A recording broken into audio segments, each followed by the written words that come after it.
ហេតុការណ៍មុនបើក្រុមហ៊ុនវគ្គទី1ធ្វើល្អមិនបានល្អ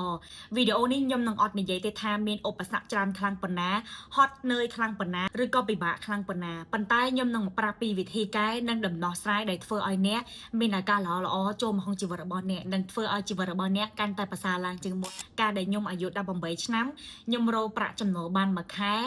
$5,800ខ្ញុំរកបានមកពីការលក់អនឡាញគឺខ្ញុំជាដំណើរចែកចាយរបស់គេពីក្មេងអត់លុយផឹកខយផឹកតែគុជហ្នឹងណាធ្វើឲ្យខ្ញុំអាចរកចំណូលបានមួយខែបាន$5,800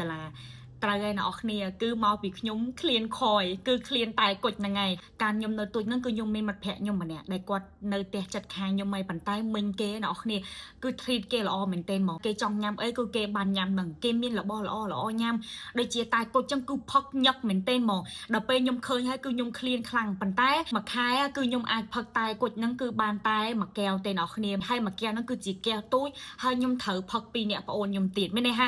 ខ្ញុំផឹកមួយម៉ាត់ប្អូនប្រុសខ្ញុំផឹកមួយម៉ាត់គឺខ្ញុំមានអារម្មណ៍ថាខ្ញុំចំណែនមិត្តភក្តិខ្ញុំមែនទែនខ្ញុំឆ្ងល់ថាខ្ញុំមានមិញដូចមិត្តភក្តិខ្ញុំដែរប៉ុន្តែហេតុអ្វីបានមិញរបស់ខ្ញុំអត់ទិញឲ្យខ្ញុំផឹកខ្ញុំអន់ចិត្តហើយនឹងតូចចិត្តនឹងជីវិតខ្លួនឯងហ្មងថាគ្រាន់តែគុជសោះមិញខ្ញុំមានលុយតែហេតុអ្វីបានគាត់អត់ទិញឲ្យខ្ញុំផឹកអញ្ចឹងហើយនេះគឺជាមូលហេតុដែលធ្វើឲ្យខ្ញុំចាប់ផ្ដើមបើកចិត្តក្នុងការលក់អនឡាញនិងចង់រកចំណូលបន្ថែមនិយាយទៅគឺមិញខ្ញុំគាត់បណ្ដុះបណ្ដាលឲ្យខ្ញុំនឹងចេះរៀនស្វែងរកចំណេះដឹងឲ្យខ្ញុំដឹងថាខ្ញុំនឹងអាយុ17 ឆ្នាំហ្នឹងគឺធំហើយមិនមែនទូចទៀតទេគាត់និយាយដាក់ខ្ញុំហ្មងថាក្បាលកាចាស់ប៉ុណ្ណឹងហើយហេតុតែបើមិនចេះរលុយខ្លួនឯងនិយាយទៅអ្នកផ្ទះខ្ញុំគឺរៀងអត់ដូចគេទេគេផ្សេងអាចនឹងមានបាយមាននំមានអីឲ្យញ៉ាំតែខ្ញុំអត់ទេមិនហាមិញខ្ញុំនឹងម៉ាក់ខ្ញុំចង់បានអីត្រូវຕົកលុយសំលុយទិញខ្លួនឯងម៉ាក់ខ្ញុំប្រេនបែបហ្នឹងតាំងពីខ្ញុំនៅទូចមកខ្ញុំបញ្ជាក់កន្លែងនេះសិនថាមួយខែ$5,800ដែលខ្ញុំអាចរកបានហ្នឹងគឺជាខែដំបូងមានន័យថាខែមុនហ្នឹងគឺខ្ញុំអាចរកបានត្រឹម2,000ឬក៏4,000ឬក៏5,000គាត់អីចឹងទៅប៉ុន្តែខែដែលខ្ញុំចង់និយាយហេតុការណ៍ដែលវាសំខាន់បំផុតនៅក្នុងជីវិតរបស់ខ្ញុំគឺ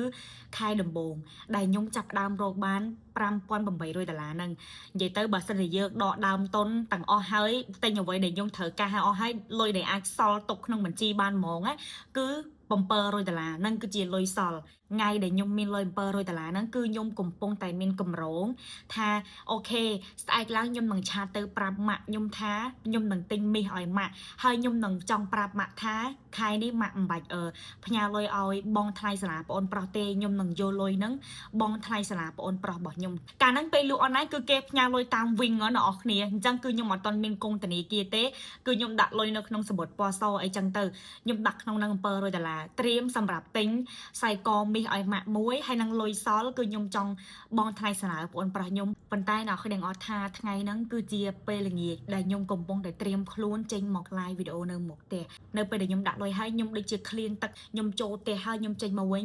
លុយហ្នឹងគឺបាត់ហើយអ្នកគ្នាលុយដែលខ្ញុំថាតាំងចិត្តយកលុយទិញមាសឲ្យម៉ាក់ហើយនឹងយកលុយបងថ្លៃសាលាឲ្យប្អូនហ្នឹងគឺបាត់អស់លលេងហ្មងអ្នកគ្នាតាំងពីហេតុការណ៍ហ្នឹងមកអ្នកទាំងអស់គ្នាប្រកាសជានិយាយមកថាគ្រាន់តែលុយ$700សោះហេតុអ្វីគ្រាន់តែបាត់លុយ$700ហ្នឹងហេតុអីបានខ្ញុំត្រូវខូចចិត្តដំណាក់កាលហ្នឹងនេះគឺជាហេតុការណ៍សំខាន់ខ្លាំងបំផុតនៅក្នុងជីវិតរបស់ខ្ញុំដែលធ្វើឲ្យខ្ញុំចេញទៅដើរលេងផឹកស៊ីហើយខ្ញុំលែងមានសទ្ធាលើអ្វីទាំងអស់ខ្ញុំលែងមានសទ្ធាលើពិភពលោកនេះខ្ញុំលែងមានសទ្ធាលើខ្លួនឯងដឹងអត់អ្នកគ្នាថាគំនិតរបស់ខ្ញុំពេលហ្នឹងគឺខ្ញុំអត់មានគិតទេថាលុយ$700ហ្នឹងគឺវាច្រើនឬក៏វាខ្លាំងប៉ុណ្ណាគឺយើងអាចរកថ្មីបានត្រូវឯងប៉ុន្តែអ្វីដែលធ្វើឲ្យខ្ញុំខូចចិត្តខ្លាំងបំផុតខ្ញុំមានអារម្មណ៍ថាខ្លួនឯងជាទេសកលហេតុអ្វីបានពិភពលោកនេះធ្វើបាបខ្ញុំម្លេះហេតុអ្វីបានធ្វើឲ្យខ្ញុំជួបហេតុការណ៍បែបហ្នឹងអញ្ចឹងនេះគឺជាមូលហេតុធ្វើឲ្យខ្ញុំចេញទៅដើរផឹកស៊ីធ្វើខ្លួនមិនល្អហ្នឹងឯងគឺខ្ញុំឈប់រកស៊ីឈប់ធ្វើការឈប់អ្វីគ្រប់យ៉ាងហើយយើងខូចចិត្តខ្លាំងគឺយើងទៅផឹករាល់ថ្ងៃពីហេតុការណ៍ហ្នឹងគឺធ្វើឲ្យខ្ញុំខូចចិត្តរយៈពេល3ឆ្នាំពេលខ្លះគឺយើងលែងខូចចិត្តខាងក្រៅហើយប៉ុន្តែក្នុងចិត្តជ្រៅហើយគឺយើងនៅមានអារម្មណ៍បន្ទោសខ្លួនឯងយើងមានអារម្មណ៍ថាពិភពលោកនេះធ្វើបាបយើងមានអារម្មណ៍ថាយើងធ្វើល្អប៉ុន្តែมันបានល្អហើយនេះគឺជាវិធីកែសម្រាប់ខ្លួនខ្ញុំបច្ចុប្បន្នទៅដល់ จูลี่ได้อายุได้8ឆ្នាំនឹង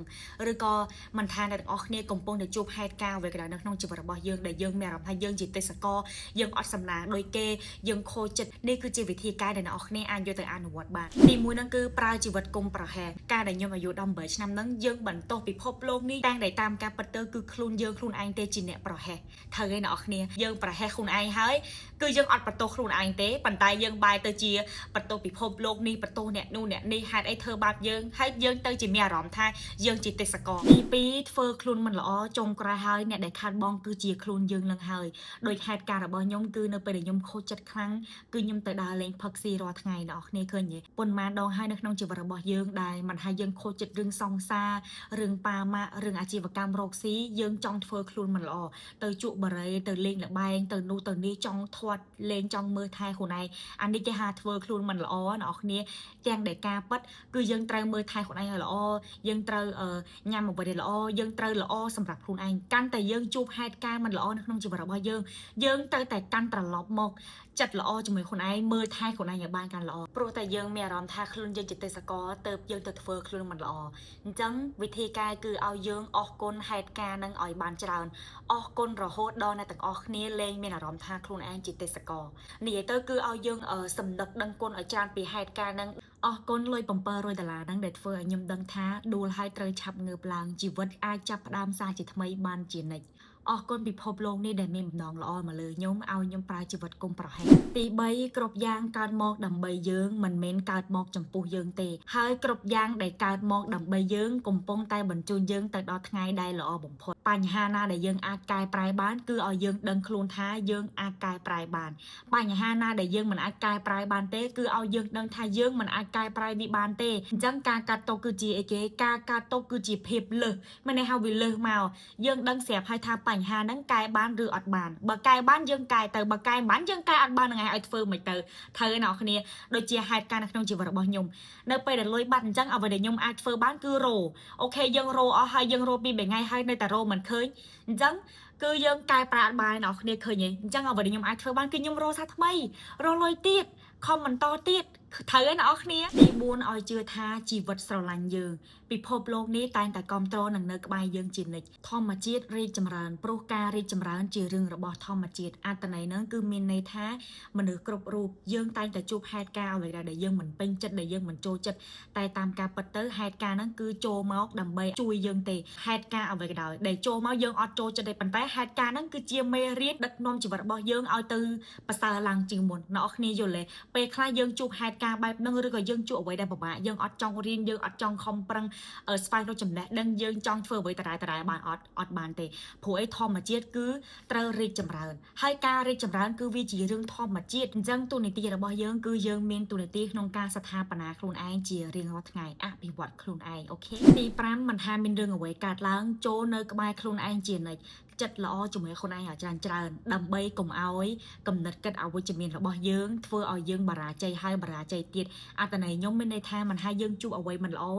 ទេណាគេមកធ្វើបាបយើងឬក៏មិនថាយើងជួបហេតុការណ៍អ្វីដែលយើងមិនចូលចិត្តប៉ុន្តែគឺយើងត្រូវចិត្តល្អចំពោះខ្លួនឯងចិត្តល្អនឹងមានន័យថាយ៉ាងម៉េចគឺគិតយ៉ាងម៉េចដើម្បីឲ្យយើងតទៅមុខគិតយ៉ាងម៉េចដើម្បីនាំខ្លួនរបស់យើងនេះទៅផ្លូវដែលប្រសើរឡើងជាងមុនគិតយ៉ាងម៉េចដើម្បីឲ្យជីវិតរបស់យើង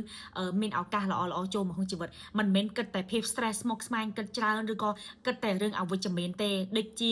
ខ្ញុំប្រាប់ចឹងថារឿងរ៉ាវរបស់ខ្ញុំគឺខ្ញុំគិតថាខ្លួនឯងជាទេសកលយើងមានអារម្មណ៍ថាយើងខ្លួនទូចយើងមានអារម្មណ៍ថាយើងធ្វើបន្ទោសនោះបន្ទោសនេះពេញតែអស់ចុងក្រោយហើយអ្នកដែលខាតបងគឺជាខ្លួនយើងទេឃើញអ្នកនរគ្នាហេតុការណ៍នេះមិនចិត្តល្អដាក់យើងឬក៏មានតាណាគេមកធ្វើមិនល្អដាក់យើងអញ្ចឹងអ្វីដែលយើងអាចធ្វើបានគឺយើងត្រូវចិត្តល្អដាក់ខ្លួនឯងយើងត្រូវនៅក្បែរខ្លួនឯងជានិច្ចហើយយើងត្រូវដឹកនាំខ្លួនឯងទៅផ្លូវដែលល្អសរុបចុងក្រោយសម្រាប់អ្នកកំពុងតែឃើញវីដេអូនេះមិនថាអ្នកកំពុងតែជួបអ្វីក្នុងជីវិតក៏ដោយចូលគិតឲ្យអ្នកបន្តទៅមុខជានិច្ចចូលគិតឲ្យខ្លួនឯងមានគំនិតដែលបន្តទៅមុខជានិច្ចយល់ពាក្យហ្នឹងឯអ្នកនរគ្នាគិតមិនគិតទៅបើសិនជាគំនិតហ្នឹងមិនធ្វើឲ្យយើងបន្តទៅមុខបានទេមិនធ្វើឲ្យយើងងើបបានទេមិនបាច់គិតទេបដូរគំនិតការគិតបើសិនជាវីដេអូនេះមានប្រយោជន៍កុំភ្លេចជួយ share ចែកម្លែកគ្នាផងណាខ្ញុំជូលីជួបគ្នាវគ្គទី2បាយបាយ